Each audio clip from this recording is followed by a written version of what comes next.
Hello everyone, this is Shubham Chatrawat और आज हम लोग नोड और एक्सप्रेस का इस्तेमाल करके हम अपना बैकएंड क्रिएट करने वाले हैं। नॉर्मली आपने वेबसाइट देखा होगा, बहुत सारा वेबसाइट ऐसा होता है जो आपको तीनों प्रोग्राम फाइल्स प्रोवाइड कर लेता है, HTML, CSS और जावास्क्रिप्ट, और वो क्लाइंट साइड पे रन करती है। हमें इस तरीके का एक नॉर्मल प्रोग्राम क्रिएट करना है जिसके अंदर आपको सिर्फ आपने क्लाइंट ने कोई भी रिक्वेस्ट किया सर्वर से। लेट से हम लोग ने रिक्वेस्ट किया www.edition.com, ये हमने एक फर्जी बनाया, ऐसे समझ लो आप लोग। एडिशन का मतलब होगा कि आपको कोई भी 2 नंबर का वेबसाइट एडिशन करके देगा, ठीक है ना। अभी एडिशन करके देगा तो क्या करेगा, ये आपको क्या करेगा, HTML, CSS और जावास्क्रिप्ट आपके क्लाइंट साइड में फाइल सेंड कर देगा और आप यहाँ पे इनपुट दे दोगे। जैसा कि आपने इनपुट दिया 2 और 3, तो इसका मैनिपुलेशन होकर आपको आंसर मिल जाएगा 5। अब ये सारा काम जो हुआ 2 और 3 आपने जो दिया, आउटपुट आपको जो 5 मिला, ये सारा आपके क्लाइंट सर्वर पे हुआ, मतलब आपके क्लाइंट के ऊपर हुआ। आपने जो भी प्रोग्राम रखा वो सारे के सारे HTML, CSS, जावास्क्रिप्ट वो यूज़ कर सकता है या उसको दिख सकता है, करेक्ट है ना।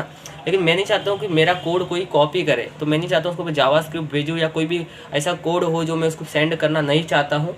तो उसके लिए हम क्या करते हैं, हम नोड और एक्सप्रेस का इस्तेमाल करेंगे और अपना एक खुद का सर्वर क्रिएट करेंगे, और जो भी एडिशन या जो भी क्रिटिकल एक्टिविटी वो सर्वर साइड पे होगी और उसका डायरेक्ट इनपुट क्लाइंट साइड पे भेजा जाएगा।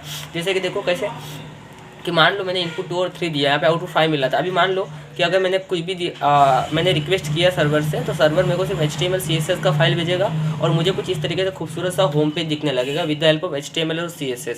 लेकिन इसने जावास्क्रिप्ट का फाइल मुझे नहीं भेजा है। क्यों नहीं भेजा है? क्योंकि जावास्क्रिप्ट के फाइल में वो सारा कोड लिखा जो मैं किसी के साथ शेयर नहीं करना चाहता। बस मैं क्लाइंट को सिर्फ उसके दिए हुए इनपुट का आउटपुट देना चाहता हूँ, ठीक है ना। तो मान लो क्लाइंट ने इनपुट दिया 2 और 3, क्लाइंट कंप्यूटर ने इनपुट दिया 2 और 3 का, तो अब मैं उसको 2 और 3 का आउटपुट देना चाहता हूँ 5। अभी ये आउटपुट पहले आपके पीसी के अंदर ही क्रिएट हो रहा था with the help of JavaScript, समझ में आ रहा है। अब ये आउटपुट सर्वर पे क्रिएट हो जाएगा और सर्वर डायरेक्ट सिर्फ आपको आउटपुट सेंड कर देगा इस तरीके से। तो ये कोड कैसा करेंगे अच्छे से समझते हैं इसको। Let's begin with code. तो आपको पहले कोई भी एक टर्मिनल ओपन करना है और यहाँ पे लिखना है, एक डायरेक्टरी बनाएंगे हम लोग।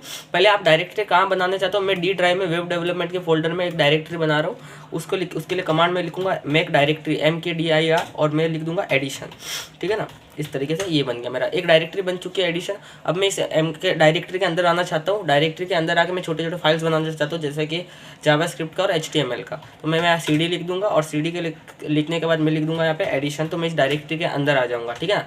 अब देखो मैं यहाँ पे इस डायरेक्टरी के अंदर आ चुका हूँ। अब इस डायरेक्टरी के अंदर जो भी मुझे फाइल क्रिएट करनी है मैं यहाँ पे क्रिएट कर सकता हूँ, ठीक है ना। अब क्या करेंगे, यहाँ पे अपन फाइल क्रिएट करने के लिए यहाँ पे लिखेंगे TOUCH, और जो भी आपको फाइल क्रिएट करनी है, जैसे कि मैं पहले कर लेता हूँ index.html का फाइल मैंने क्रिएट कर दिया। यहाँ पे हो गया, फाइल क्रिएट हो चुका मेरा। फिर मैं यहाँ पे एक फाइल और क्रिएट कर दूंगा, दैट इज़ सर्वर जो हम क्रिएट करने वाले हैं। तो उस सर्वर के लिए नाम दे दूंगा server.js का। मैंने यहाँ पे एक फाइल क्रिएट कर दिया, ठीक है ना। इस तरीके से मैंने फाइल क्रिएट करने के लिए आपको टच लिखना बड़ा ज़रूरी है, तो मैंने टच नहीं लिखा था वहाँ पे। देखो फाइल क्रिएट नहीं हुआ, ठीक है ना, रॉन्ग आ रहा है। server.js, ये मेरा फाइल क्रिएट हो गया server.js का। अब दोनों फाइल क्रिएट हो गया। अब मुझे क्या करना है, यहाँ पे ओपन करना है, ठीक है ना। तो ओपन करने के लिए मैं यहाँ पे लिख दूंगा, अगर मैं एटम में ओपन करना चाहता हूँ एटम स्पेस डॉट करके इसको ओपन करने की कोशिश करूँगा। अब जाऊँगा मैं ओपन एटम के अंदर, तो देखो ये सब ओपन हो चुका मेरा। एडिशन का फोल्डर बन चुका, उसके अंदर इंडेक्स और HTML सर्वर बन चुका है। अब एक बात, आपको सर्वर पे जाना है यहाँ पे इस तरीके से, और चलो मैं सर्वर फाइल पे आ चुका हूँ। अब सर्वर पे क्या करना है, मुझे अपना एक खुद का सर्वर क्रिएट करना है जिसके अंदर कोई भी रिक्वेस्ट आएगा तो वहाँ पे कैलकुलेशन होकर डायरेक्ट सिर्फ रिक्वेस्ट का जो भी आउटपुट होगा वो भेजा जाएगा। तो उसके लिए मुझे यहाँ पे नहीं है, एक एक्सप्रेस मॉड्यूल को इंस्टॉल करना पड़ेगा। एक्सप्रेस मॉड्यूल को इंस्टॉल करने के लिए मुझे क्या करना पड़ेगा, नोड का एक मॉड्यूल है एक्सप्रेस, ठीक है ना। उसको इंस्टॉल करने के लिए हमें जाना पड़ेगा फिर से इसके हाइपर कमांड टर्मिनल के अंदर, और यहाँ पे मुझे लिखना पड़ेगा कि मैं जो भी इंस्टॉल कर, पहले मुझे नोड के सारे मॉड्यूल्स इंस्टॉल करना है। तो मैं लिखूँगा npm init, तो इससे मेरा नोड्स के सारे मॉड्यूल इंस्टॉल हो जाएंगे, ठीक है ना, इस तरीके से। ओके, अभी यहाँ पे जो भी npm init ठीक है, इसको सेट करना। आप खुद का एक सर्वर क्रिएट कर रहे हो तो उसका वर्जन क्या है 1.0.0। उसका डिस्क्रिप्शन जो भी आपको लिखना, आप किसके लिए कर रहे हो, आप यूज़ कर रहे हो एडिशन ऑफ 2 नंबर, अभी एडिशन ऑफ 2 नंबर का कोड तो आप जावास्क्रिप्ट और HTML और CSS के मदद से भी बना सकते हो, लेकिन हमारा वो मोटो नहीं है कि हम 2 नंबर को एडिशन से ही हम देख रहे हैं एक सर्वर कैसे किस तरीके से काम करता है, ठीक है ना। एडिशन ऑफ 2 नंबर, तो यहाँ पे मैंने लिख दिया एडिशन ऑफ 2 नंबर। डिस्क्रिप्शन है मेरा ये, एंट्री को कुछ करने की जरूरत नहीं, कुछ भी करने की जरूरत नहीं है। कीवर्ड आपको कुछ नहीं लिखना है, यहाँ पे ऑथर का नाम लिख दो, जैसा मेरा नाम शुभम है तो मैंने यहाँ पे शुभम लिख दिया, और लाइसेंस वगैरह कुछ नहीं। इज इट ओके, यस कर दो, और आपका ये सर NPM हो चुका है, ठीक है ना, आपने NPM का यूज़ कर चुका है। अभी आप नोड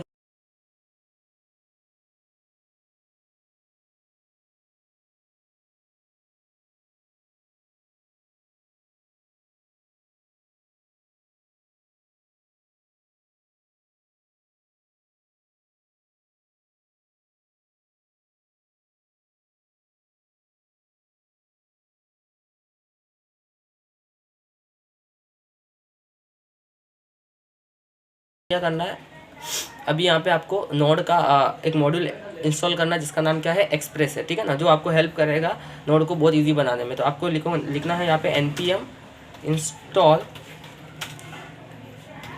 एक्सप्रेस, ठीक है, NPM इंस्टॉल एक्सप्रेस लिख दिया, एंटर दबा दिया, आपका भी एक्सप्रेस क्या हो जाएगा, इंस्टॉल हो जाएगा। अभी आप अपने इस साइट पे आऊँगा तो you can see that server, ये हमारा सर्वर यहाँ पे है। यहाँ पे देखो आपको एक नोड मॉड्यूल मिल जाएगा, इसके अंदर सारे नोड्स के अलग अलग मॉड्यूल है, जिसके अंदर आपको एक्सप्रेस भी यहाँ पे कहीं कहीं नीचे मिल जाएगा, आप ढूंढ लेना। देखो यहाँ पे एक्सप्रेस कहाँ पे गया, ये रहा, एक्सप्रेस का मॉड्यूल यहाँ पे मिल गया नोड का, ठीक है ना। इस तरीके से आप देख सकते हो इसको। देन फिर आपको यहाँ पे index.html आपने क्रिएट किया हुआ, ये JSON फाइल ऑटोमेटिक क्रिएट हो गई है। यहाँ पे देखो पैकेज.json के अंदर आपको सब मिल जाएगा। आप एडिशन का आपने नाम रखा था, एडिशन ऑफ 2 नंबर आपने डिस्क्रिप्शन दिया था, आपने ऑथर का नाम लिखा था, और एक्सप्रेस जो आपने इंस्टॉल किया उसका वर्जन है 4.18.1, ठीक है ना, इस तरीके से। और ये आपने सर्वर क्रिएट किया। अभी क्या करना है, मुझे एक्सप्रेस को यूज़ करना है, तो मैं यहाँ पे यूज़ क्या करूँगा, मैं यहाँ पे कॉन्स्टेंट लिखूँगा और I just type express is equals to require. मुझे एक्सप्रेस की क्या है यहाँ पे रिक्वायरमेंट है, करेक्ट है ना। तो मैं यहाँ पे लिख दूंगा एक्सप्रेस रिक्वायर, इसकी रिक्वायरमेंट है मुझे एक्सप्रेस की, तो मैं यहाँ पे टाइप करूँगा एक्सप्रेस। इस तरीके से मेरी एक्सप्रेस अब मैं यहाँ पे यूज़ कर सकता हूँ, ठीक है ना, इस तरीके से। नाउ अब मुझे यहाँ पे एक्सप्रेस को बार बार यूज़ ना करना हो तो मैं इसको यहाँ पे एक और कांस्टेंट सेट कर दूंगा और उसको नाम दे दूंगा ऐप, और उसको असाइन कर दूंगा, एक्सप्रेस को मैं उसमें असाइन कर दूंगा पूरा, इस तरीके से। तो ये भी ऐप मेरा एक्सप्रेस का काम करेगा पूरा का पूरा। जहाँ जहाँ मुझे एक्सप्रेस यूज़ करना, मुझे ऐप कीवर्ड का, एप्लीकेशन कीवर्ड का इस्तेमाल करूँगा और मैं यहाँ पे अपना सर्वर रन कर पाऊँगा, ठीक है। अभी मुझे एक सर्वर सेट करना है जिसका पोर्ट मुझे 3000 रखना है, उसके लिए मैं लिखूँगा app.listen, ठीक है। अब क्या होगा, app.listen में मैंने लिख दूंगा पोर्ट 3000, तो मेरा पोर्ट का नाम क्या है 3000, तो मैंने 3000 डाल दिया, एंटर कर दिया। अब मुझे कंट्रोल सेव करना है, यहाँ पे टर्मिनल में जाना है और मुझे यहाँ पे एंटर दबाना है, ठीक है ना। यहाँ पे देखो ये आपकी कमांड कंप्लीट हो चुकी है। अभी मुझे पोर्ट को रन करने के लिए मुझे क्या करना पड़ेगा, पहले देख लो आप एडिशन के अंदर हो, हाँ।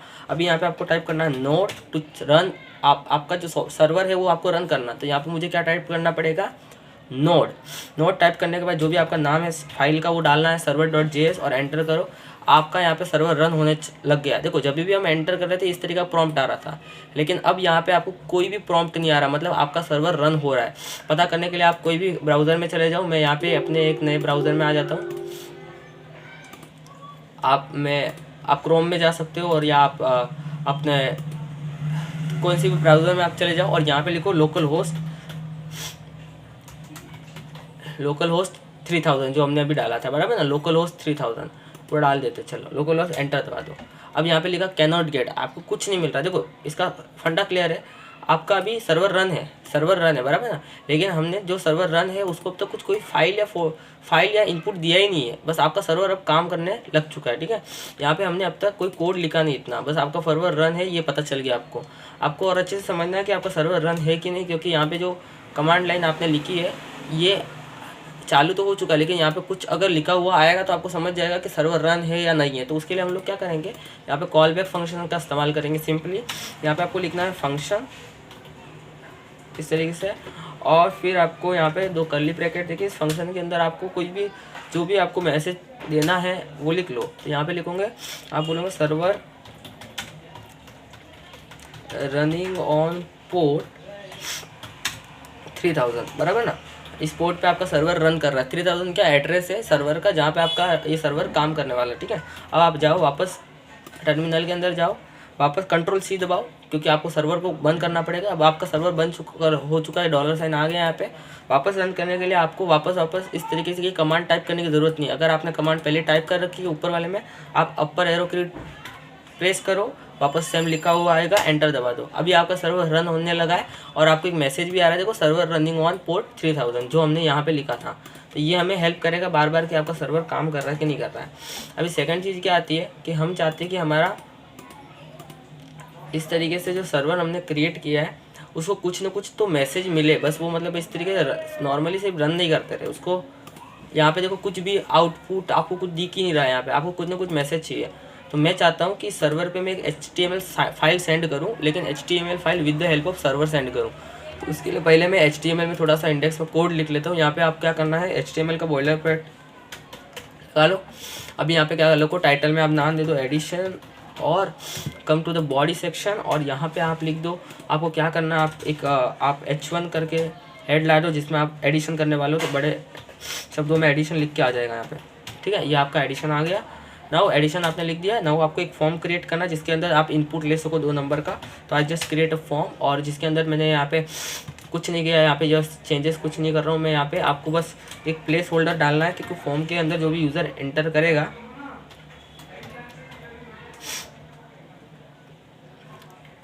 जस्ट वेट, प्लेस होल्डर लिख लेना है यहाँ पे num1, भाई पहला नंबर आप एंटर कर लो यहाँ पे, ठीक है ना। उसी तरीके से पहला फॉर्म आपने क्रिएट कर दिया, सॉरी अब एक सेकंड जस्ट वेट।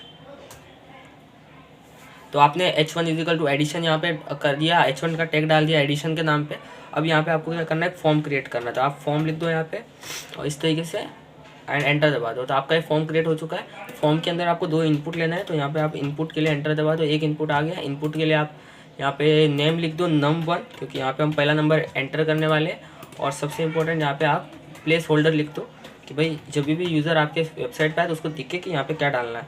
आप लिख दो एंटर फर्स्ट नंबर। तो आपका वो जो भी यूज़र होगा इनपुट एंटर डालेगा, फर्स्ट नंबर इनपुट दे देगा। उसी तरीके से इनपुट सेकंड बना दो और you have to write the placeholder name के जगह पे बहुत इंपॉर्टेंट है, ध्यान देना num2 लिखना ज़रूरी है यहाँ पे क्योंकि आगे हमें इसका यूज़ करना है।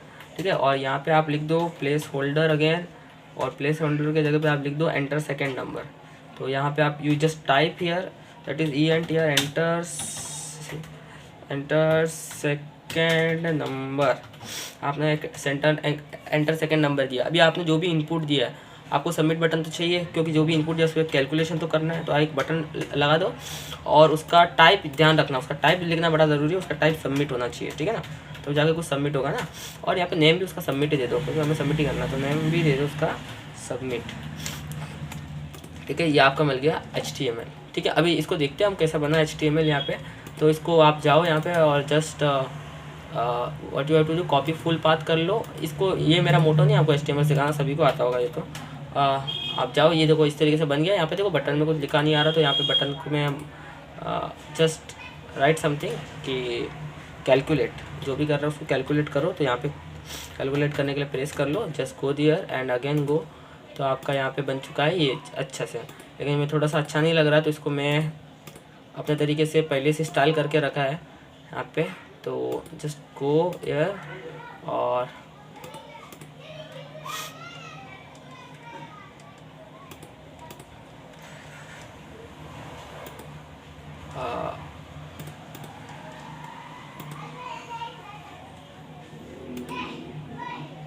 तो मैं इसको थोड़ा सा नहीं स्टाइल करना चाहता हूँ। तो मेरे पास बनी बनाई CSS है, मैंने पहले बना रखी थी, तो इसको मैं यूज़ कर रहा हूँ क्योंकि मेरे CSS में टाइम वेस्ट नहीं करना है यहाँ पे बताने में आपको। तो मैंने यहाँ पे अपना CSS कॉपी कर लिया है और I just have to come head section में आ जाओ एंड टाइप स्टाइल टाइप करो, एंटर दबाओ। क्योंकि मैं यहाँ पे इंटरनल CSS का इस्तेमाल कर रहा हूँ, तो आई जस्ट टाइप स्टाइल और मैं यहाँ पे कंट्रोल V कर दूँगा, मेरे पास आ गया। यहाँ पे जो मैंने फॉर्म यूज़ किया उसका जो क्लास है वो उसका क्लास जो है फॉर्म है। तो यहाँ पे मुझे फॉर्म का क्लास एंटर करना पड़ेगा। I just enter form here and now you can go there. आप यहाँ पे जाओ और एक ये करो, नाउ आपका एडिशन का इसका थोड़ा अच्छा दिखने लगा, ठीक है। ये मैटर नहीं कर रहा हमारे लिए। अभी हम क्या करेंगे, अपना सर्वर सेट कर दिया हमने। सर्वर कहाँ पे है हमारा, यहाँ पे ये हमारा सर्वर है, यहाँ पे सर्वर रन है, हमारा रेडी है सर्वर पूरी तरीके से काम करने के लिए। लेकिन अब जो भी आपने यहाँ पे सर्वर क्रिएट किया है, आई जस्ट वांट टू से कि कुछ तो ये सब क्लोज कर दो। अभी यहाँ पे देखो सर्वर को कुछ लोकल होस्ट 3000 पे सर्वर को कुछ मिल नहीं रहा, सर्वर के ऊपर हमने कुछ भेजा ही नहीं, सेंड ही नहीं किया, ठीक है ना। तो सर्वर यहाँ पे होम पेज पे कुछ सेंड नहीं कर पा रहा है क्योंकि हमने कुछ कोड ही नहीं लिखा उसके रिगार्डिंग। तो आप अगर server.js पे आओगे और अगर आप देखोगे तो यहाँ पे आपको लिखना पड़ेगा कि देखो सर्वर लिसन तो कर रहा है लेकिन सर्वर को कुछ मिल नहीं रहा, तो उसको कुछ मिलने के लिए आपको यहाँ पे लिखना पड़ेगा, आपको कुछ कोड टाइप करना पड़ेगा जो सर्वर उसको क्या कर सके, एक्सेस कर सके। तो आपको लिखना पड़ेगा app.get। सर्वर को क्या चाहिए, देखो सर्वर को दो चीज़ें चाहिए। सर्वर को पहले देखो सर्वर को क्या चाहिए, लोकल सर्वर, जो भी आप यहाँ पे सर्वर पे भेजने वाले हो तो सर्वर का जो एड्रेस है वो फॉरवर्ड स्लैश से दिखाते हैं, राउट किसे दिखाएंगे, इसको बोलेंगे राउट। सर्वर का जो राउट पेज या होम पेज है उसको फॉरवर्ड स्लैश से दिखाएंगे।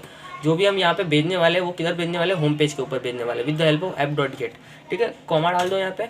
और यहाँ पे आपको नहीं, यहाँ पे दो इनपुट आपको देने हैं। दो इनपुट देने के लिए आपको यहाँ पे यूज़ करना कॉल बेस फंक्शन यूज़ करना है, और फंक्शन के अंदर आपको पहले लिखना है रिक्वायर और फिर आपको लिखना है रिस्पॉन्स। भाई क्या रिक्वायरमेंट है और उसके रिगार्डिंग सर्वर को क्या रिस्पॉन्स देना है, ठीक है ना। जैसा कि अभी देखो यहाँ पे हमारे सर्वर पे कुछ भी डिस्प्ले नहीं हो रहा है। मुझे अगर सर्वर पे कुछ भी डिस्प्ले करवाना है आई जस्ट गो देयर, मैं अपने सर्वर पे जो भी चीज़ मुझे डिस्प्ले करवानी है उसके लिए मैं क्या लिखूँ, यहाँ पे कोड लिखूँगा जो भी मुझे सर्वर पे डिस्प्ले करवाना है। तो मैं क्या करवाने वाला हूँ, यहाँ पे रिस्पॉन्स डॉट सेंड लिख दूँगा। और जो भी चीज़ मुझे सेंड करवानी है, लेट्स से मेरे को सेंड करवानी है हाय कैसे हो, हाय कैसे हो, ये मुझे सेंड करवाना है आप लोगों को, ठीक है ना। तो जस्ट मैंने हाय कैसे हो लिख दिया, कंट्रोल सेव कर दिया। अब मुझे क्या करना, सर्वर को वापस एक बार क्लियर करना पड़ेगा। वापस रन करने के लिए अपर एरो की दबाना पड़ेगा। नोड server.js आ गया, एंटर दबा दिया, सर्वर मेरा रन करने लगा वापस से। और just I have to do refresh. अब देखा आ गया यहाँ पे हाई कैसे हो। app.get के अंदर आप HTML टैग के भी HTML टैग का इस्तेमाल कर सकते हो इस तरीके से। देखो मैं इसकी एक खासियत बताता हूँ आपको कैसे काम हो रहा है। HTML टैग का इस्तेमाल कर सकते हो आप। वापस आप चले जाओ यहाँ पे, कंट्रोल क्लियर कर लो, बंद कर लो। वापस चालू करने के लिए नोड सर्वर डाल दो, एंटर कर लो। आपको सर्वर बार बार रन करना पड़ेगा, ठीक है, क्योंकि वहाँ पे ये देखो हाई कैसे हो अभी H1 के फॉर्म में आ रहा है। तो इस तरीके से आपको यूज़ करना है इसको। अब एक बात है कि अगर आप यहाँ पे अपने चले जाओ, इस ये जो आपको पेज दिख रहा है लोकल होस्ट 3000, ये क्या है, एक तरीका का जस्ट लाइक www.google.com है। जैसा कि मैं www.google.com टाइप करता हूँ तो मुझे गूगल का होम पेज मिलता है, उसी तरीके से मैं लोकल होस्ट 3000 टाइप करूँगा तो मुझे मैंने जो वेबसाइट बनाई है जो लोकली होस्ट हो रही है, लोकली मतलब मेरे खुद के पीसी में होस्ट हो रही है, उसका मुझे होम पेज मिल जाएगा। और होम पेज में अभी से मैंने क्या लिखा हुआ, हाई कैसे हो। होम पेज में क्या लिखा हुआ मेरे को कैसा पता चला, देखो होम पेज में जो भी आप लिखते हो उसको फॉरवर्ड स्लैश से दिखा रहे हो। फॉरवर्ड स्लैश मतलब आप जो भी लिख रहे हो होम पेज पे लिख रहे हो, ठीक है ना। आप और भी बहुत सारे इसमें पेजेस ऐड कर सकते हो, वेब पेजेस, ठीक है, वो बात अलग है। जैसे कि मैं यहाँ पे कंट्रोल C करके इसको एक बार पेस्ट कर देता हूँ और यहाँ पे मैं लिख देता हूँ, नीचे लिख लेता हूँ कि हॉबीज़। तो मैंने एक अपना हॉबीज़ का पेज बना दिया नया सा। यहाँ पे मैंने लिख दिया अपनी हॉबी क्या है, या मैं लिख देता हूँ स्पोर्ट्स, ठीक है ना। मेरे को कौन सा स्पोर्ट्स पसंद है, या तो मैंने यहाँ पे एक बना दिया और मुझे जो भी स्पोर्ट्स प्रेजेंट है मैं उसका नाम यहाँ पे लिख देता हूँ, ठीक है ना। तो जो भी मेरा स्पोर्ट्स प्रेजेंट तो यहाँ पे मैं लिख देता हूँ फुटबॉल। अब क्या होगा, यहाँ पे एक तो ये होम पेज हो गया, यहाँ की ये जो इन्फॉर्मेशन है वो होम पेज पे आपको शो करेगी, और ये जो इन्फॉर्मेशन है वो आपको स्पोर्ट्स वाले पेज पे शो करेगी। तो इसको कंट्रोल सेव कर लो और वापस क्लियर कर लो, ऊपर पे दबा दो, एंटर दबा दो, ठीक है। और आप अपने इस पे आ जाओ, ये कर दो। अब यहाँ पे अगर आप फॉरवर्ड स्लैश करके लिखते हो स्पोर्ट्स तो एंटर दबाओगे तो आपको दिख जाएगा फुटबॉल, ठीक है। इस तरीके से आप ये काम कर सकते हो। देखो स्पोर्ट्स वाले पे आ रहा है, फुटबॉल आ रहा है। सबसे बढ़िया बात, आप इंस्पेक्ट करोगे आप यहाँ पे, और अगर आप यहाँ पे सोर्स पे जाओगे तो आपको यहाँ पे सिर्फ HTML का फाइल दिखेगा, index.html का। आपको यहाँ पे जावास्क्रिप्ट का फाइल नहीं दिखेगा। क्यों नहीं दिखेगा, क्योंकि हमने वो होस्ट कर रखा है। यहाँ पे सिर्फ आपको आउटपुट शो करेगा, ठीक है ना, जो भी है। यहाँ पे नॉर्मली आपको जावास्क्रिप्ट का फाइल नहीं दिखने वाला। जैसे कि अभी मैंने एक बना के रखा है यहाँ पे कि ये एक बेसिक कैलकुलेटर मैंने बनाया है यहाँ पे। तो इसको अगर आप मान लो ये कैलकुलेटर बनाया है और मैं इसका फाइल कॉपी पाथ करता हूँ, कॉपी फुल पाथ, और इसको रन करने की कोशिश करता हूँ। यहाँ पे एंटर दबा दिया। और अभी अगर इस वेब पेज को करेंगे तो इसमें आपको सोर्सेस में जाऊँगा तो आपको तीनों फाइल दिखेगा, इंडेक्स का, जावास्क्रिप्ट का और CSS का। मैं नहीं चाहता कि मेरा कोई जावा स्क्रिप्ट का एल्गोरिदम चुरा ले, तो इसके लिए हम लोग सर्वर बैकएंड में ही